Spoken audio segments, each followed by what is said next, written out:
Hello friends, welcome back to my channel. मैं मंजू और आप देख रहे हैं मंजू की बगिया। फ्रेंड्स, अगर आप चाहते हैं कि आपके गार्डन में कुछ ऐसे फूल होने चाहिए जिसमें खुशबू भरपूर हो और आपका गार्डन खुशबू से भरा हो, तो आप पहले नंबर पर इस प्लांट को रख सकते हैं। ये है क्लाइमेटिक्स, और क्लाइमेटिक्स को अगर आप लगाना चाहते हैं तो बिल्कुल लगा सकते हैं।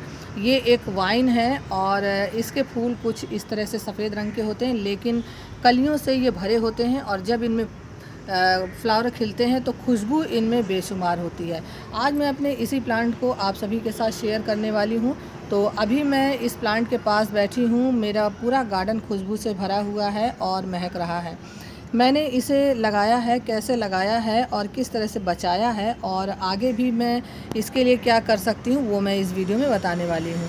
तो आप हमारे वीडियो के एंड तक बने रहिएगा, वीडियो को पूरा देखिएगा। पसंद आने पे लाइक, शेयर एंड कमेंट ज़रूर करिएगा। अगर आप हमारे चैनल पर पहली बार जुड़े हैं तो चैनल को सब्सक्राइब करिएगा, बेल आइकन को भी प्रेस करिएगा ताकि हमारी आने वाली नोटिफिकेशन आपको मिलती रहे। तो यहाँ पर अगर आप देखेंगे तो आधा प्लांट तो नीचे की तरफ झुका हुआ है और आधा प्लांट ऊपर की तरफ जा रहा है। यहाँ पर एक पिलर है और इसी पिलर के कॉर्नर पर मैंने ये प्लांट रखा हुआ था। जब रखा है तब इसकी इतनी अच्छी ग्रोथ नहीं हो रही थी, लेकिन मैंने रखा कि इसमें पिलर में इसको लपेटूंगी, क्योंकि ये एक वाइन है और मुझे इसके फूल और इसकी खुशबू बहुत पसंद है, क्योंकि ये मेरे गार्डन में बहुत ही पुराना प्लांट है। मैं इसके शौकीन हूँ, इसलिए से अब मैं इसे कटिंग से भी एक दो प्लांट बनाऊँगी। लेकिन आज मैं ये वीडियो आप सभी के साथ शेयर कर रही हूँ कि इसके लिए से क्या करना बहुत ही ज़रूरी है, जो कि ये प्लांट की ग्रोथ होती रहे और जब इसमें फूल आए तो इसी तरह से आए और खुशबू से ये गार्डन भरा हो। तो आइए वीडियो को शुरू करते हैं और जानते हैं इस प्लांट के बारे में।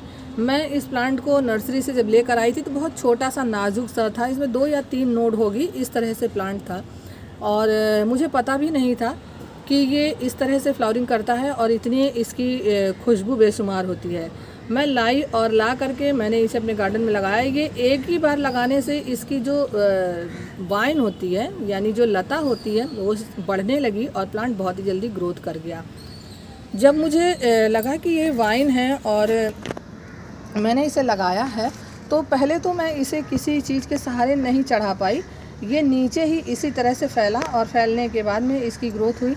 तो इसमें कहीं भी ऐसी जगह नहीं थी जहाँ इसमें फ्लावरिंग नहीं हुई है। मैं दिखा दूं, इसके हर नोड में कलियां आती हैं, एक एक नोड में कलियां आती हैं और बेशुमार आती हैं, और वो कलियां इस तरह से फ्लावरिंग करती हैं तो देखने में बड़ा ही खूबसूरत लगता है। साथ ही साथ इससे खुशबू से एकदम भरा हुआ है और जब ये खिलते हैं तो पूरा गार्डन महक सा जाता है, इसलिए से मुझे ये बहुत ही पसंद है।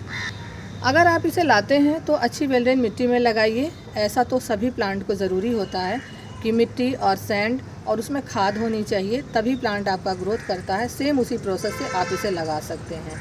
अब वो आपकी मर्ज़ी के ऊपर है कि आप इसे ज़मीन में लगाना चाहते हैं या पॉट में लगाना चाहते हैं।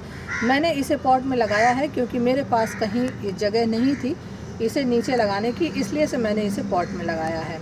और ये आज 5-7 सालों से पॉट में ही लगा हुआ है। समय से ये प्लांट इस तरह से गायब हो जाता है कि मानो इसकी ग्रोथ अच्छी नहीं हो रही है और अब ये डेड हो जाएगा, लेकिन आने वाले समय में ये इतनी अच्छी ग्रोथ करता है कि फिर से ये हरा भरा होता है। लंबी लंबी ब्रांचेस इसमें से निकलती हैं और पत्तियां आती हैं, साथ ही इसमें कलियां आती हैं, फूल खिलते हैं और फिर से ये हरा भरा हो जाता है। तो ये बहुत ही अच्छा फ्लावर प्लांट है। इसे लगाना बहुत आसान है और जिसने एक बार लगा लिया तो फिर तो ये सालों साल गार्डन में बने होते हैं। कलियों से भरे हुए मैं यहाँ भी दिखा दूँ, ये देखिए कलियों से भरे हैं।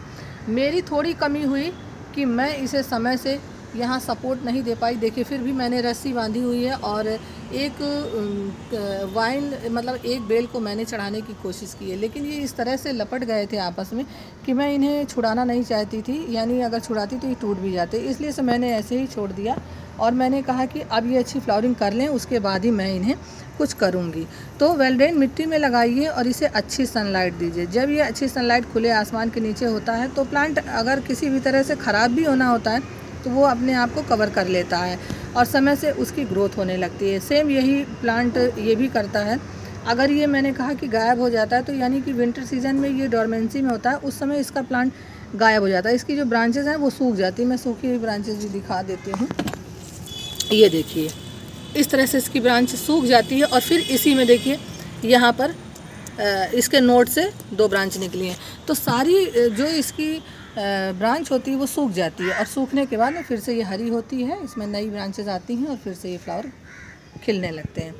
तो इसलिए से मुझे ये बहुत ही पसंद है। और मिट्टी अगर एक बार अच्छी वेल्डेन खाद डाल करके बना देते हैं तो फिर इसकी भी कोई ज़्यादा परेशानी की बात नहीं होती है। समय से फिर आप इसको डीएपी दे सकते हैं, वर्मी कंपोस्ट दे सकते हैं, ऊपर से कुछ भी दिया जा सकता है। लेकिन अच्छी बात वो होती है कि जब हम गार्डन में प्लांट लगाते हैं और पॉट बड़ा या छोटा जो भी रखते हैं उसमें अगर अच्छी तरह से खाद मिला दी जाए तो फिर प्लांट को किसी भी तरह की कोई दिक्कत नहीं होती है। अगर वो मरता है तो या तो तेज़ धूप से पानी की वजह या फिर पानी के ही वजह से मर जाता है, ज़्यादा पानी या फिर पानी के बिना मरता है। तो ये 2 कारण होते हैं प्लांट को मरने के लिए।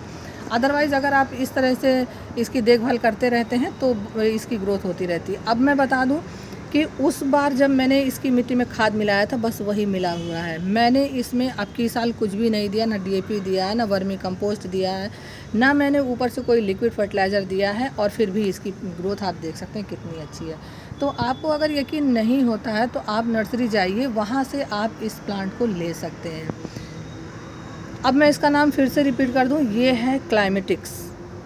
क्लाइमेटिक्स के फूल इस तरह से होते हैं, 4 पंखुड़ियों के होते हैं, सफ़ेद होते हैं, बीच का पराग भी होता है और बहुत अच्छी खुशबू आती है। सेम मोगरा की तरह या मोगरा से भी ज़्यादा इसकी खुशबू होती है, इसलिए से ये प्लांट काफ़ी खूबसूरत लगता है। और अब मैं ट्राई करूँगी इसकी कटिंग लगनी चाहिए, क्योंकि इसके हर नोड में ब्रांच आती है, तो यानी कि हर नोड से ये रूट्स अपनी निकाल सकता है। तो अब मैं इसकी कटिंग लगाऊंगी, जब कटिंग लगाऊंगी तो आप लोगों से वीडियो ज़रूर शेयर करूंगी। तो इतना सब कुछ मैं करती हूँ। ये अच्छी सनलाइट में रखे हुए हैं, पानी में बराबर देती हूँ।